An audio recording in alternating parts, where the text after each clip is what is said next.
ये कायरता का भाव है। हम नेतृत्व से कुछ कह भी नहीं पा रहे हैं और उसके बाद अगर धोखाधड़ी करना, ये करेक्टर में नहीं होना चाहिए।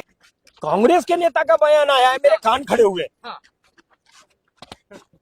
कांग्रेस के नेता का बयान आया है तो मेरे कान खड़े हुए हैं, पर नेतृत्व संज्ञान में लेगा। हमारी भूमिका कार्यकर्ता के नाते पार्टी ने कहा कि जाओ चुनाव के मैदान में। मैंने अपना सर्वश्रेष्ठ देने का, होनी जैसा नहीं है, पर ये कितनी हुई है, कहाँ हुई है, किस किसने की है, ये नेतृत्व संज्ञान में हमारे साथ। दुर्भाग्य से अगर किसी कार्यकर्ता के स्वभाव व्यवहार में आई तो स्वभाव में परिवर्तन करना चाहिए, पर ये अभी बातें आई नहीं है। संज्ञान में आएगा तो अधिकृत बातचीत करूंगा, अभी ये अनाधिकृत बात है। अशोक जी, क्या लग रहा है कि किस तरह से जो आप अभी जो चर्चा का माहौल गर्म है कि नरोत्तम मिश्रा और कुंवर घनश्याम सिंह साथ में लड़े हैं, क्या कहना चाहेंगे इसको लेकर? अब चर्चा का क्या, चर्चा तो कुछ भी होती है, पर चर्चा होती है तो कई बार लगता है कि धुआं उठा है तो आग होगी।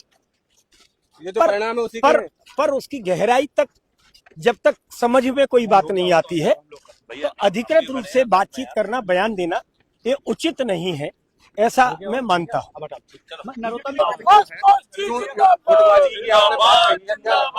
वाकई हुई है। एक ही सवाल सब लोग कर रहे हैं, उसी सवाल के जवाब में आप लोग शामिल हो जाया करिए। मुझे अन्य राजनीतिक दलों के नेताओं के माध्यम से पता चला,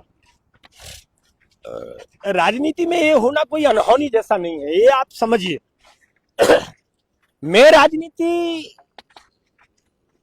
के उन व्यवहारों को अपने उसमें नहीं लाना चाहता, पर राजनीति को समझने का तो थोड़ा बहुत कुछ है, तो ये अनहोनी जैसा नहीं है, पर ये कितनी हुई है, कहाँ हुई है, किस किसने की है, ये नेतृत्व संज्ञान में लेगा।